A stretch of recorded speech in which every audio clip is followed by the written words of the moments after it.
자, 우리는 지난 시간에 이 로마서 8장 9절부터 11절까지의 말씀을 통해서 우리 그리스도인들이 현재 누리고 있는 지위와 또 장차 맞이하게 될 이 장래의 소망에 대해서 살펴보았습니다. 잠깐 지난번의 말씀을 다시 한번 되새겨 보겠습니다. 그 10절의 말씀은 우리 성도들이 현재 누리고 있는 것을 말씀했습니다. 우리의 몸은 죄로 인해서 죽은 것이지만, 즉 우리의 몸은 죄의 결과로 오는 죽음을 맞게 되겠지만, 그러나 우리의 영혼은 거듭남을 통해서 새 생명을 얻었습니다. 하나님께서 죄로 죽은 우리의 영혼을 살리셨습니다. 그리고 그것으로 끝이 아닙니다. 이 11절의 말씀은 장차 우리의 몸도 부활하게 될 것임을 말씀하고 있습니다. 그리스도 예수님을 죽은 자 가운데서 살리신 분께서 너희 안에 계시는 그분의 영으로 말미암아 너희의 죽을 몸도 살리실 것이다.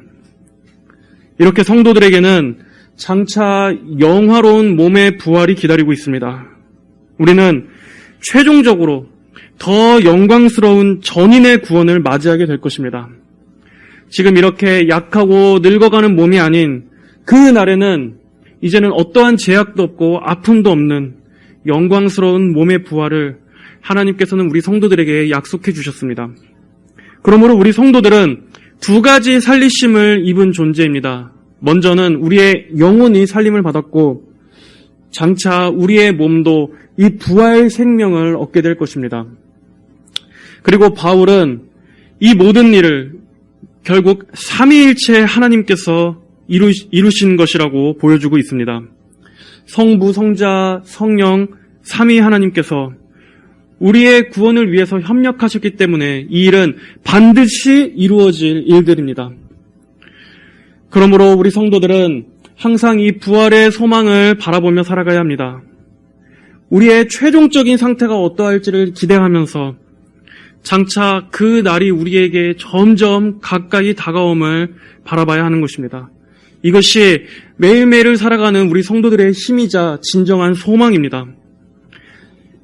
자, 그리고 이제 사도 바울은 오늘의 본문에서 그렇다면 이런 소망을 부여받은 우리 성도들은 이 땅에서 사는 동안에 어떠한 태도를 취해야 하는가 하는 문제를 다루고 있습니다. 이러한 영광스러운 구원이 우리에게 확실히 예정되어 있으니까 이제 우리는 더 이상 아무것도 할 필요가 없는 것입니까? 하나님께서 다 은혜로 용서해 주시고 예정해 주셨으니 우리는 이제 그저 이 은혜만 바라보면 되는 것입니까? 그렇지 않습니다. 사도 바울은 예수님을 통해서 우리에게 이미 일어난 이 일을 근거로 이 이미 이루어진 사실을 기초로 해서 이제 우리는 실제적으로 어떤 노력을 기울여야 하는가에 대해서 말하려고 합니다. 즉, 성화, 이제 성화의 삶에 대해서 다루려 하고 있습니다. 은혜로 구원받은 성도는 이제는 성령 안에서 점점 더 거룩해지도록 열심히 힘써야 합니다. 구원받은 것으로 끝나는 것이 아니라 이제 성도가 구원받은 그 순간부터 이제 성화가 시작되는 것입니다. 성화의 삶이 진전되는 것입니다. 진행되는 것입니다. 성도는 하나님께서 기뻐하시는 뜻을 따라서 이제는 거룩한 열매를 맺는 데 힘을 써야 합니다. 우리의 삶도 또 우리의 성품도 우리의 인격과 생각과 가치관과 모든 취향이 있어서 이제는 성화, 거룩하게 변화되어져 가야 한다는 것입니다. 그러므로 성도는 절대로 그 자리에 가만히 있는 존재가 아닙니다. 그리고 시간이 지나면 지날수록 신앙에 대해서도 교회 생활에 대해서도 말씀에 대해서도 익숙해져 가는 존재가 아닙니다.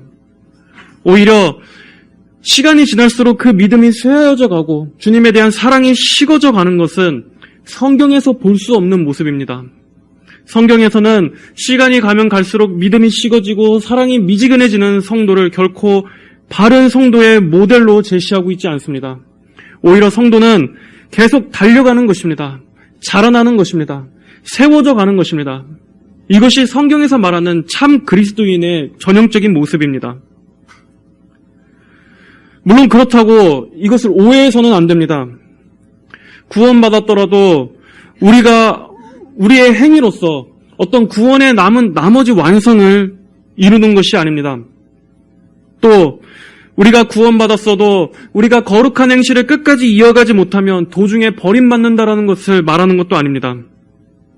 한 번 구원은 영원한 구원입니다. 하나님께서 우리에게 베푸신 구원은 확실하고 완전하고 이 통합적인 구원입니다.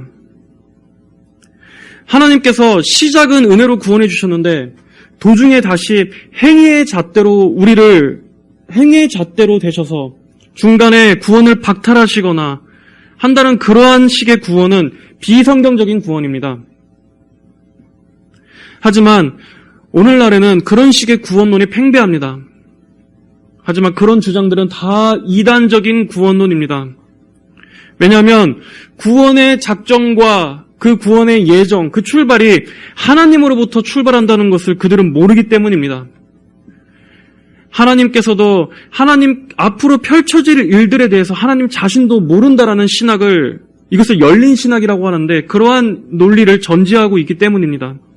그들은 어떻게 이해하고 있습니까? 구원은 하나님과 인간이 서로 협력해서 이루어지는 것이라 생각합니다. 하나님께서 손을 내미셨을 때 우리 인간 편에서 그 손을 잡아야만 구원을 받고, 또 우리 인간이 도중에 그 손을 놔버리면 하나님마저도 그 손을 놓쳐버려서 구원이 취소된다라고 말합니다.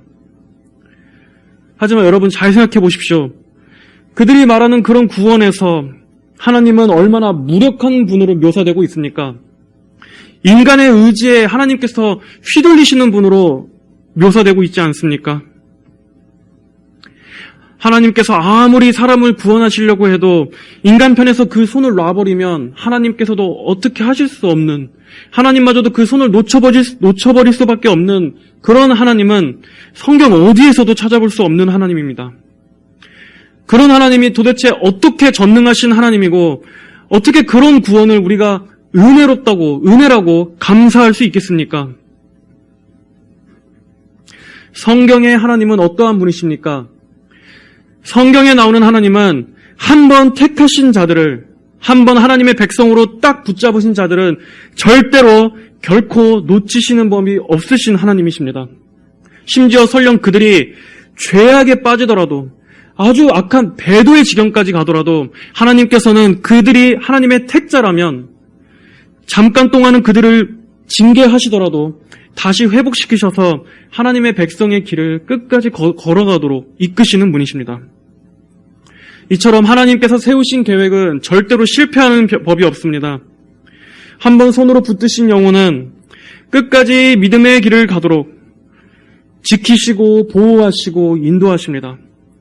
그의 어리석은 죄악, 그의 잘못된 선택들, 그의 많은 실수들, 또 그가 속고 빠지는 함정들, 그 모든 것까지도 하나님의 계획 가운데 다 선한 길로 합력하셔서 결국 하나님 자신의 목적과 영광을 이루시는 분이십니다.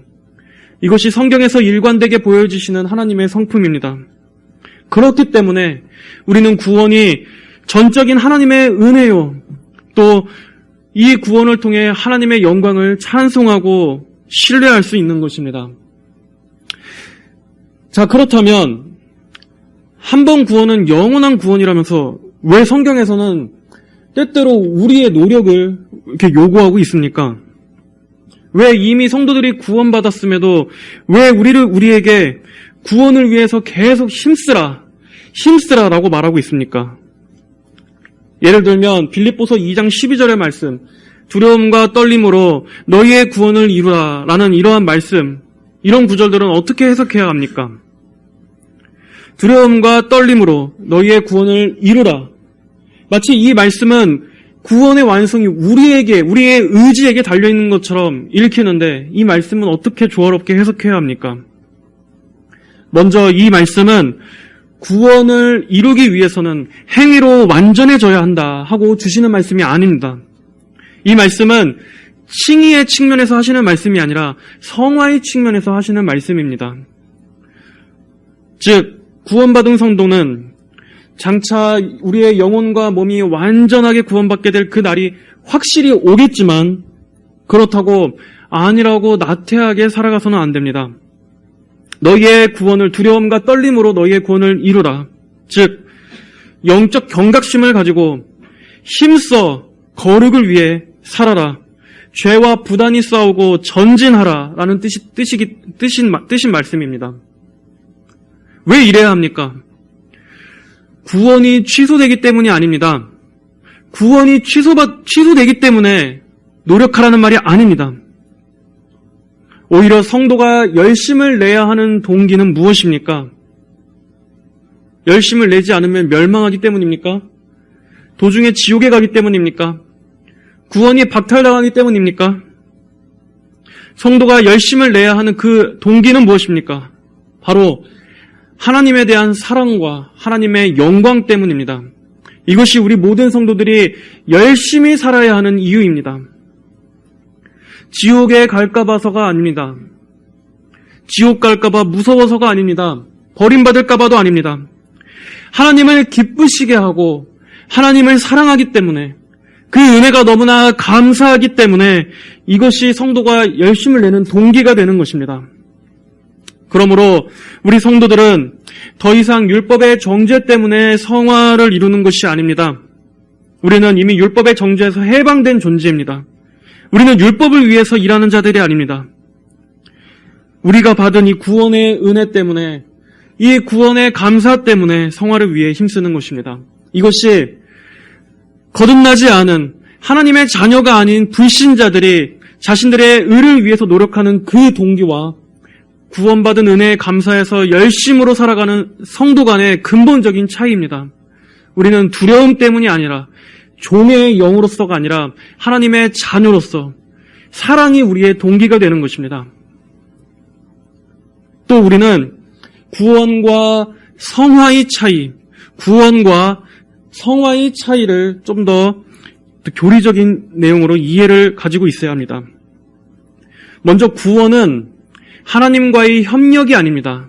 구원은 하나님의 전적인 은혜요, 하나님의 전적인 역사입니다. 하지만 이 성화만큼은 하나님과 인간의 협력으로 이루어집니다.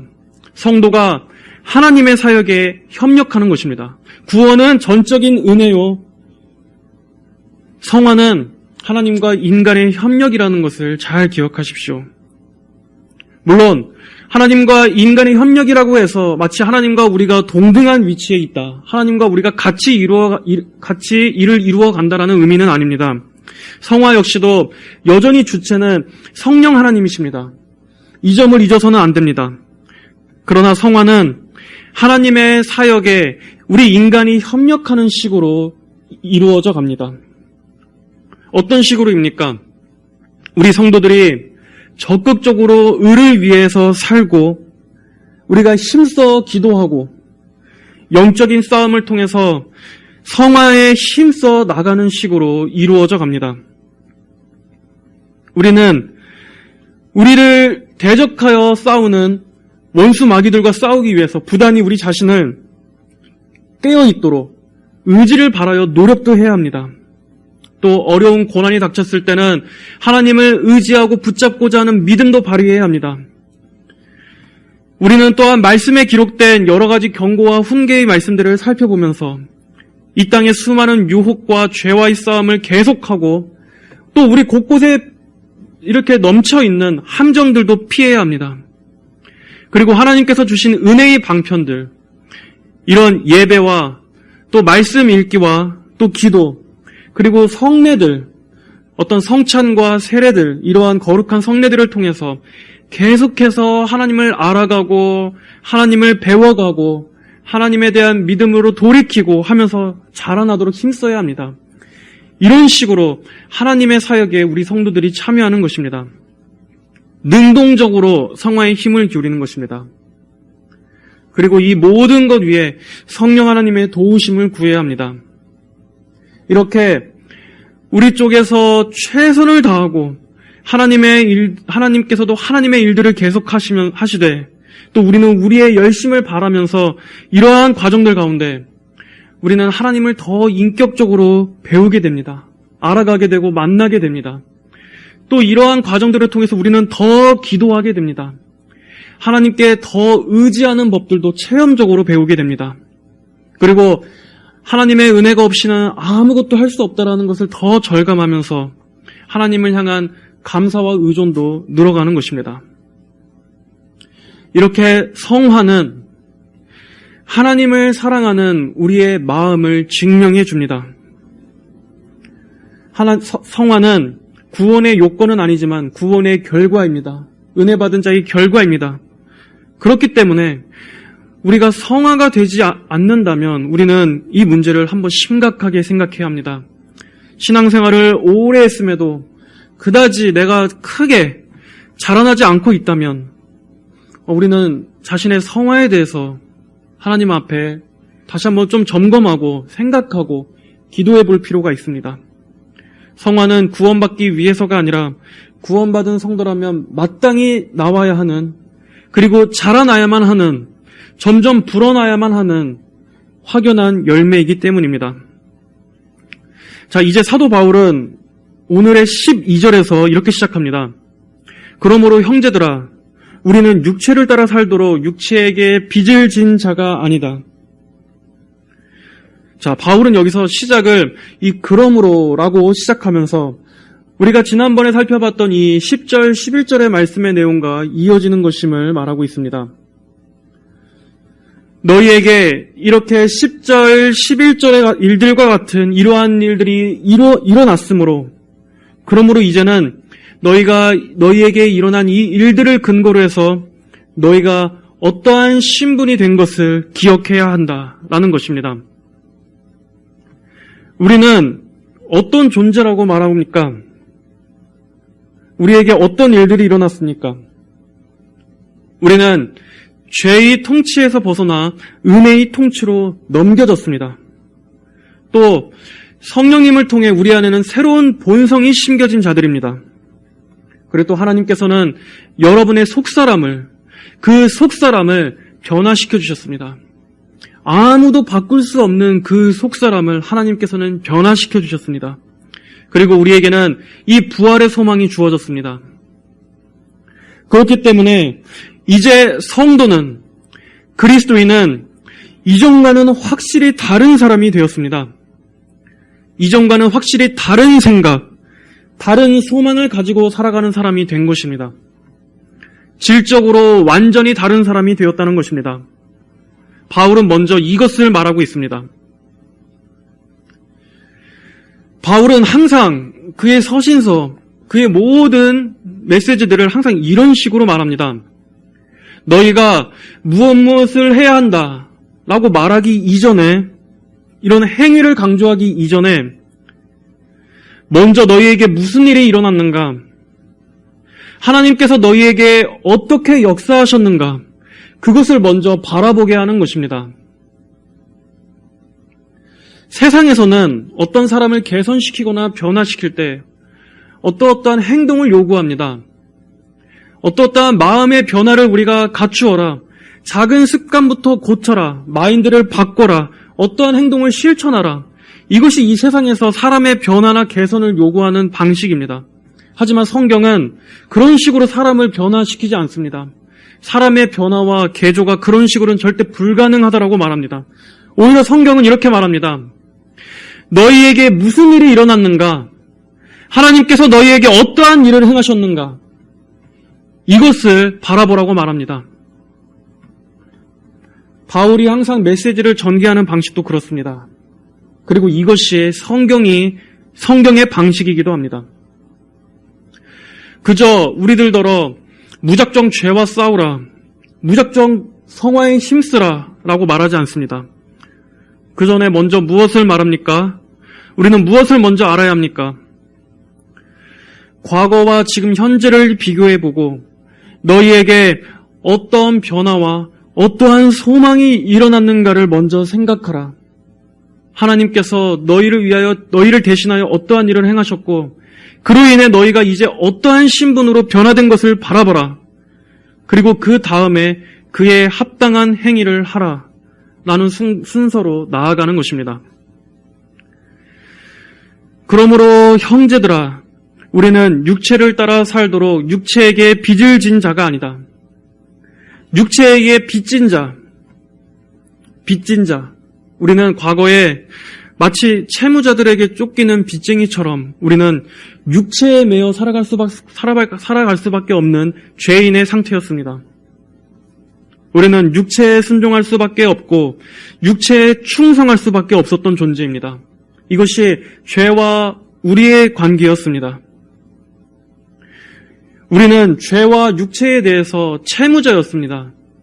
항상 그 영향을 벗어날 수 없고 항상 그 영향으로 인해서 짓눌려 있던 자였습니다. 그리고 우리는 하나님께 대하여도 빚진 자였습니다. 죽음과 심판이라는 빚입니다. 죄의 값이라는 빚을 지고 있었습니다. 그러나 이제 예수님께서는 우리의 이 죄의 빚을 대신 청산해 주셨습니다. 예수님께서 우리의 행위와 공로가 아니라 그분 자신을 내어주심으로 우리에게 요구되는 모든 빚을 그분 안에서 깨끗하게 청산해 주셨습니다.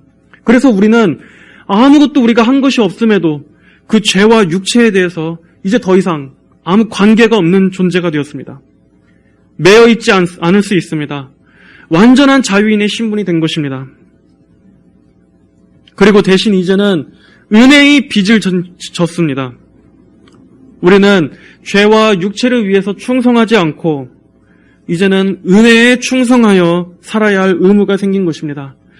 이것이 성도의 신분에 일어난 변화요, 우리가 성화를 이루어 나가야 할 근본적인 이유입니다. 은혜의 빚을 졌기 때문입니다. 그러므로 우리는 육체를 따라 살아가지 않도록 육체에게 빚을 진 자가 아니다라고 말하는 이 말씀은 성화의 싸움을 하는 데 있어서 먼저 우리 자신이 어떠한 존재인가를 자각하는 것이, 우리가 어떠한 존재인가를 자각하는 것이 이 첫 번째인 것을 말씀해 줍니다. 여기서부터 출발해야 합니다. 여러분, 우리는 자주 죄에 넘어집니다. 너무나 자주 죄에 굴복합니다. 이렇게 하나님의 말씀을 전하는 저 자신마저도 강단에서 내려오면 한 주간의 삶 동안에 수없이 많이 넘어집니다. 우리는 너무나 자주 넘어집니다. 하지만 그럴 때도 우리는 믿음으로 선포해야 합니다. 어떻게 선포해야 합니까? 죄야, 육체야, 이제 너는 나에게 계속해서 매여 있으라고 요구할 권한이 없다. 죄는 내가 저항할 수 없는 어떤 강한 세력이 아니다. 너는 이미 나하고는 끝나버린 관계다. 더 이상 죄를 위한 도구로 나를 내어줄 수 없다. 우리는 이렇게 끊임없이 우리 자신에게 각인시켜야 합니다. 우리 자신에게 설교해야 합니다.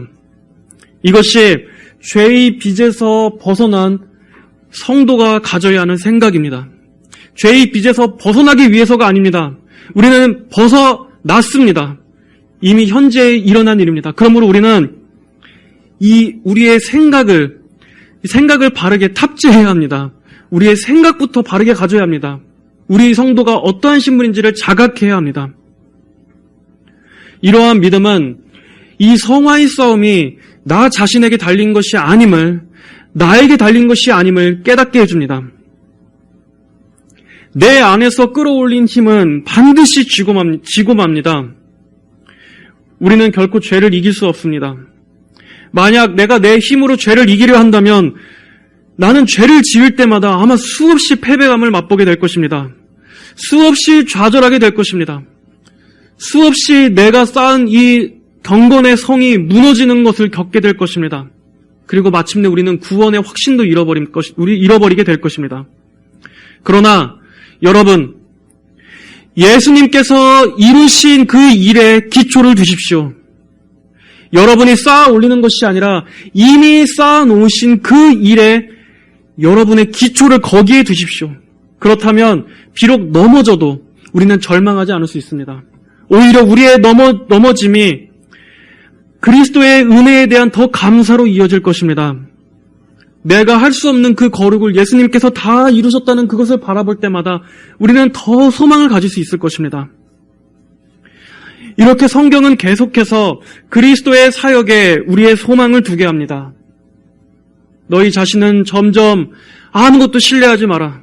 그리스도를 바라보라. 그리고 성도의 능력도 여기에서 나옵니다.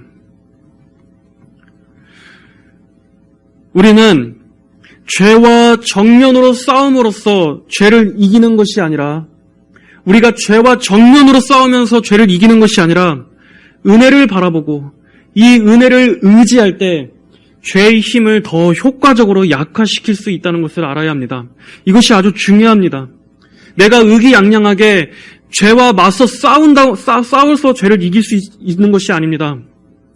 오히려 우리는 은혜로 도피할 때, 은혜를 바라볼 때 죄의 힘을 약화시킬 수 있다는 것입니다. 내게 베풀어진 이 구원이 얼마나 큰 것인가를 생각할수록 죄에 대한 사랑이 식어질 것입니다. 하나님의 신실하신 사랑이 얼마나 크고 놀라운지를 생각할수록 이 세상에 이 보잘것없는 이 세상 사랑이 식어지는 것입니다. 이것이 성화의 비결입니다. 내 힘으로 죄를 정면 돌파하는 것보다 하나님의 은혜로운 일들을 많이 묵상할 때 더 죄를 멀리할 수 있다는 것을 기억하시기 바랍니다. 우리는 먼저 이 생각에서부터, 믿음에서부터 시작해야 합니다. 여러분은 이제 죄와의 관계가 끝났음을 항상 생각하십시오. 물론 죄는 살아있습니다. 그러나 여러분은 죄의 노예에서 벗어났습니다. 더 이상 노예처럼 굴복할 수 없는 신분입니다. 그러므로 여전히 노예인 것처럼 스스로 처신하고 그렇게 행동하지 마십시오. 여전히 노예인 것처럼 쩔쩔매지 마십시오. 여러분은 노예가 아닙니다. 또한 하나님께서 여러분에게 어떠한 자유와 해방을 주셨는지를 항상 묵상하십시오. 그렇다면 죄에 매여있는 이러한 내 모습이 얼마나 어울리지 않는 모습인가 하는 생각이 들 것입니다. 노예가 해방돼서 사슬에서 풀려났는데 자신이 노예였을 때 자신을 올가매고 있던 그 사슬을 여전히 소중히 끌어안고 있다면 이게 얼마나 안 어울리는 일이겠습니까? 이제 그 사슬은 집어 던져버려야 합니다. 우리에게는 어울리지 않는 것입니다. 그러므로 여러분이 그리스도 안에서 자유인이 됐다는 사실을 항상 떠올리셔야 합니다. 우리 그리스도인들의 자아상, 그리스도인들의 자아상은 이 성경과 예수님께서 우리 안에서 이루신 일들에서 나와야지 내 세상의 어떤 커리어, 어떤 나의 개성, 나라는 사람의 기질, 요즘 속된 말로 무슨 MBTI 이런 데서 우리의 자아상을 찾아서는 안 됩니다. 우리의 정체성은 이런 데 있지 않습니다. 우리는 그리스도 안에서만이 온전한 우리 자신을 정확하게 볼 수 있습니다. 그러므로 여러분 자신의 변화된 신분에 대해서 생각하십시오. 이제 여러분의 옛사람은 십자가에서 죽었음을 생각하시고 다시는 과거로 되돌아갈 수 없는 존재임을 계속해서 잊지 말고 되새기십시오. 자, 이제 13절의 말씀을 봅니다. 너희가 육체를 따라 살면 반드시 죽을 것이나 성령으로 몸의 행실을 죽이면 살 것이다. 이 13절은 실제적인 성화의 실천에 대해서 말씀하고 있습니다. 너희가 육체를 따라 살면 반드시 죽을 것이라고 말씀합니다. 반드시 죽는다.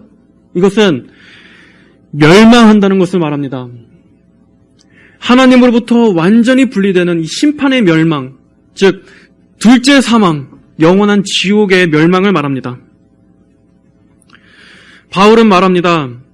만약 너희가 여전히 옛사람, 옛 사고방식, 옛 신분 아래 그대로 머물러 있다면 반드시 멸망할 것이지만 이제 너희는 새로워졌다. 그러므로 이제 성령으로 몸의 행실을 죽여라. 그러면 살 것이다. 이 성령으로 몸의 행실을 죽이라는 말씀을 통해서 우리는 성화란 정말 실제적으로 죄와의 싸움을 해나가는 이 적극적이고 능동적인 행위라는 것을 알게 됩니다. 죽이라고 말하고 있습니다. 성화는 전투입니다. 성화는 전쟁입니다. 그리고 평생에 걸쳐서 계속되어야 하는 싸움입니다. 그러므로 그리스도인들은 항상 긴장하고 있어야 합니다. 근데 이 긴장은 우리에게 스트레스를 주는 긴장이 아니라 하나님의 영광을 위한 그 사랑에서 나온 거룩한 긴장, 경각심입니다. 전장에서 이 성화를 위해서 힘쓰지 않고 우리가 이렇게 안주하고 있고 그 자리에 머물러 있는 것은 결코 성도하고 어울리지 않습니다. 우리는 평생에 걸쳐서 점진적으로 계속 성화를 이루어 나아가야 합니다. 어떤 특정한 때만이 아니라 항상 죄와 싸우는 이 전투의 자세로 능동적으로 성화를 이루어 가야 합니다. 또한 성령으로 몸의 행실을 죽이라 하는 말씀은 우리의 인간적인 정신력이 아니라 성령님의 도우심을 의지하라는 말씀입니다.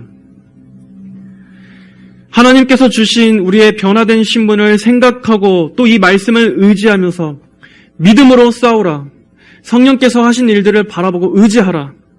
기도와 말씀에 전심전력하면서 이 성도 안에 내주하시는 성령님과 동역하는 것입니다.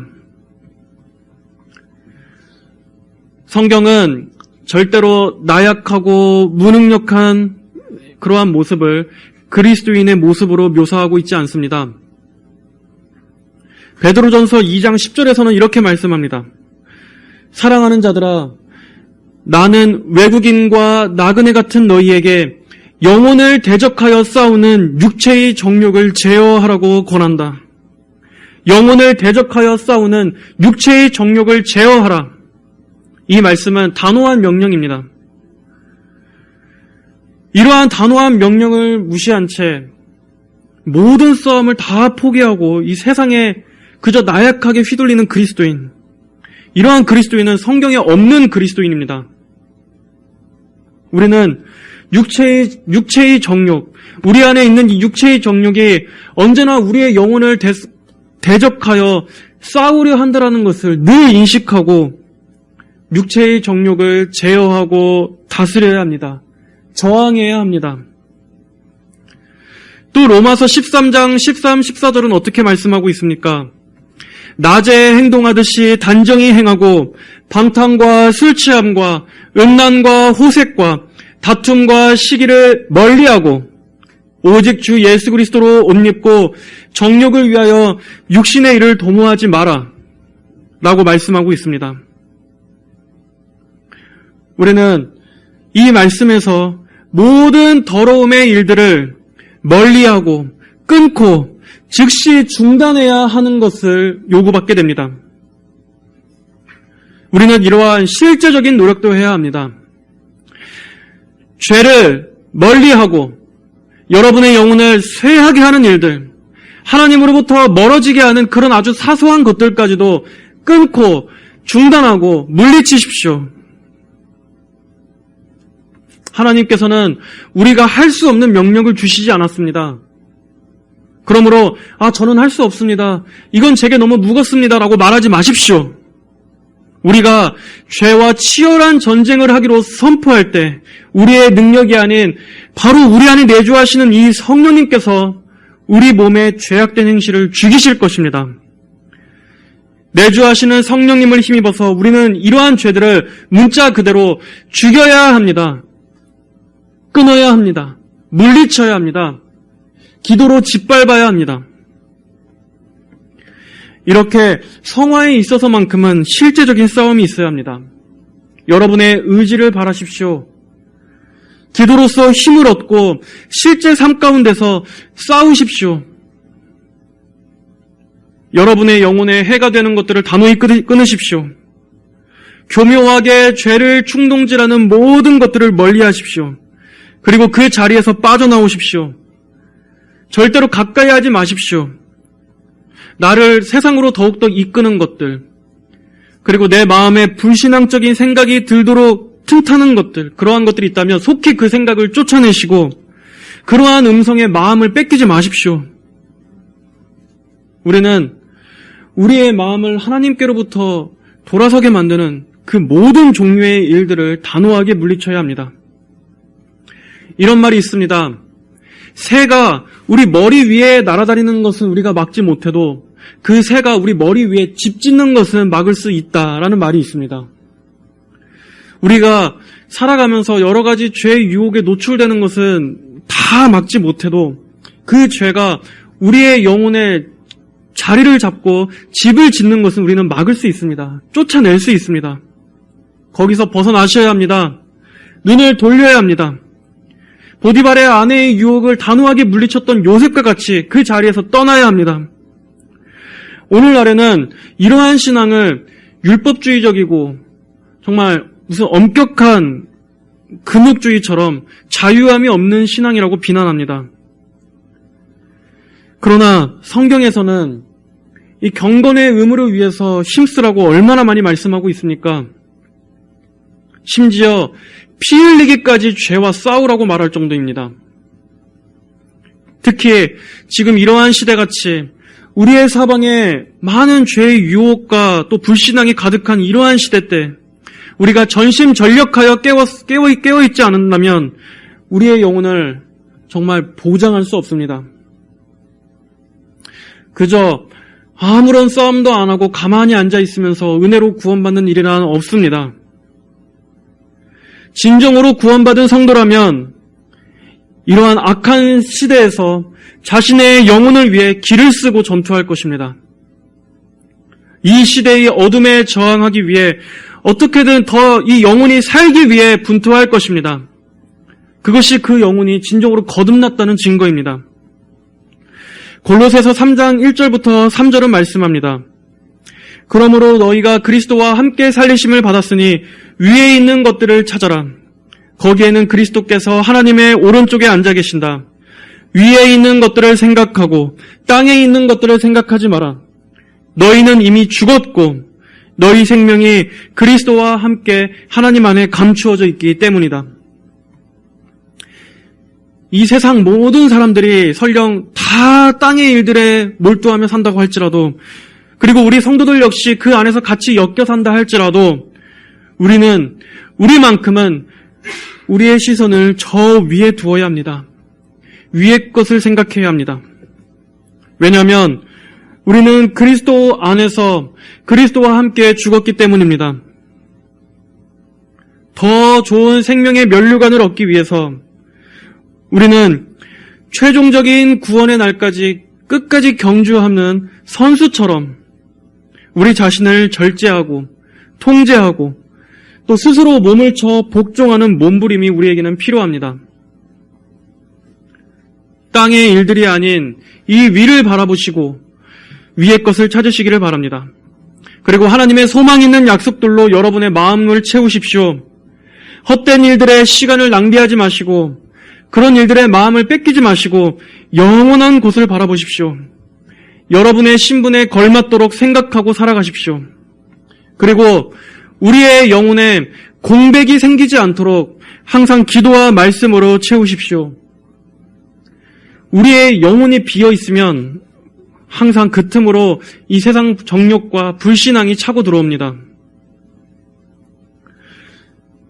그러므로 기도로 우리의 영혼을 강하게 해야 합니다. 기도로 우리의 영혼을 계속해서 하나님께 나아가도록 영적인 힘을 얻어야 합니다. 이러한 기도도 훈련해야 되지 그저 가만히 기도도 하지 않으면서 기도의 능력을 체험할 수는 없습니다. 우리 자신의 영적인 게으름들을 이겨내고 이것과 저항하면서 여러분 기도의 무릎을 꿇으시기를 바랍니다. 그리고 성경의 말씀도 풍성히 읽으십시오. 항상 꾸준히 규칙적으로 말씀을 읽으시고 이 말씀을 많이 곱씹으시고 말씀으로 여러분의 심령을 채우고 살찌우십시오. 하나님에 대한 신뢰는 말씀을 읽으면서 생겨나는 것입니다. 말씀도 읽지 않고 기도도 하지 않으면 하나님에 대한 믿음이 강해질 수가 없습니다. 기도와 말씀을 통해서 하나님이 어떠한 분이신가, 얼마나 은혜로우신 분이신가를 많이 생각하는데 전념하시길 바랍니다. 그리고 마지막으로 강조할 것이 하나 더 있습니다. 이 죄에 대한 탐닉, 이 세상에 대한 사랑은 단순히 무엇을 끊으라 하는 이러한 부정적인 명령만으로는 완전히 근절될 수 없습니다. 왜냐하면 우리 인간의 마음은 그 공백 상태를 싫어합니다. 마음이 비어있는 것을 견디지 못하는 본성이 있습니다. 그래서 우리가 어떠한 죄들을, 우리가 즐거워하는 그러한 것들을 단순히 끊는다고 해도 얼마 못 가서 그 마음의 빈 공간을 채워줄 또 다른 탐닉거리를 찾아 나서게 되어 있습니다. 그것이 우리 인간입니다. 그래서 우리 인간의 마음은 항상 이 공백의 상태가 되지 않도록 무언가, 그것이 취미든 어떤 여가든 어떤 자신이 몰두하는 어떤 대상이든 항상 채워져야만 합니다. 자, 그렇다면 어떻게 죄를 몰아낼 수 있습니까? 그 방법은 우리가 사랑하고 즐거워하는 그 대상보다도 더 큰 사랑과 즐거움이 들어와서 우리 안에 있는 이 세상 사랑을 몰아내는 것뿐입니다. 죄에 대한 애정을 하나님의 애정의 힘으로 몰아내는 것입니다. 죄를 탐닉하고 죄를 즐거워하고 죄에 몰두하고 있는 이 마음이 하나님을 향한 사랑과 즐거움과 하나님을 향한 몰두의 그 힘으로 인해서 이 죄에 대한 애정이 몰아내지는 것입니다. 성령을 통해서 하나님의 강력한 사랑이 여러분의 영혼에 쏟아 부어져서 채워져야만 죄에 대한 애정이 몰아내집니다. 그러므로 성도 여러분, 하나님을 여러분의 즐거움으로 삼으십시오. 하나님 안에서 가장 큰 매력을 발견하시고 하나님 안에서 가장 큰 사랑스러움을 발견하시고 하나님과의 교제에서 가장 큰 즐거움을 누리게 되시기를 바랍니다. 그 하나님을 향한 애정이 여러분에게 가장 큰 애정이 될 때 우리 마음속에 있는 수많은 자잘한 우상들, 우리의 탐닉 대상들, 이러한 것들은 자연스럽게 몰아내질 것입니다. 하나님을 즐거워할 때 다른 즐거움은 시시해질 것입니다. 그리고 여러분이 그 하나님 안에서 만족할 때 여러분을 괴롭히던 그 죄의 힘은 점점 죽을 것입니다. 하나님의 그 거룩함 안에 많이 오랜 시간 머물수록 우리 안에 있는 정욕적인 생각은 많이 줄어들고 약해질 것입니다. 자, 마지막으로 고린도전서 9장 24절의 말씀을 읽고 말씀을 마치겠습니다. 고린도전서 9장 24절. 경기장에서 달리기 하는 자들이 모두 달리지만 상을 받는 자는 오직 하나뿐이라는 것을 너희가 알지 못하느냐? 이와 같이 너희도 상을 받을 수 있도록 달려라. 경기에 참가하는 자는 누구나 모든 일에 절제한다. 그들은 썩어 없어질 면류관을 얻으려 절제하지만 우리는 썩지 않을 것을 얻으려고 하는 것이다. 성도 여러분, 썩지 않을 영생의 면류관을 위해서 달리시길 바랍니다. 전진하십시오. 우리 성도들에게는 하나님께서 가장 중요하기 때문에 하나님을 위해서 우리 자신을 부인할 수 있습니다. 하나님을 위해서 죄와 싸울 수 있습니다.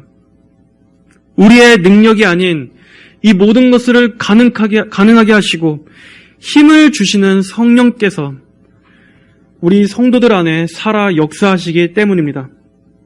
그러므로 이 실제적인 능력을 의지하시고 전심으로 싸우십시오. 너희가 육체를 따라 살면 반드시 죽을 것이나 성령으로 몸의 행실을 죽이면 살 것이다. 한 주간 이 말씀을 가슴 깊이 간직하시며 거룩함을 위해서 분투하시고 전진하시고 살아있는 성도로서 삶을 살아가게 되시기를 주님의 이름으로 축복합니다. 다 함께 기도하겠습니다. 거룩하신 하나님 아버지, 감사합니다. 우리를 하나님의 크신 구원의 은혜로 구원하여 주셔서 하나님 자녀 삼아 주심을 감사합니다. 하나님께서 이토록 놀라운 구원을 베풀어 주셨다면 이제 저희는 은혜의 빚진 자요 하나님을 위해서 살아갈 자들로 믿습니다. 아버지, 그러나 이 거룩을 위해서 저희에게 요구된 수많은 명령과 의무들이 있습니다. 하지만 그럼에도 하나님을 사랑하는 성도들에게는 이러한 것들이 무겁고 정말 우리를 무겁게 하는 것들이 아니라, 우리의 올무가 아니라 하나님을 사랑하는 자들에게 마땅히 나타나줘야 하는 거룩한 열매일 줄로 믿습니다. 하나님을 뜻을 따름으로 하나님을 더 사랑하게 하시고 하나님을 쫓게 하시고 하나님의 능력을 의지하며 살아가게 하여 주시고 그로 인해서 정말 우리가 주님의 영광을 더욱더 바라보며 달려가는 성도인 것을 입증할 수 있도록 인도하여 주시옵소서. 그리고 이 모든 동기가 하나님을 향한 정말 진정한 사랑의 동기에서 나오는 기쁨의 일들이 될 수 있도록 하나님 인도하여 주시옵소서. 감사드리며 살아계신 예수님의 이름으로 기도드립니다. 아멘.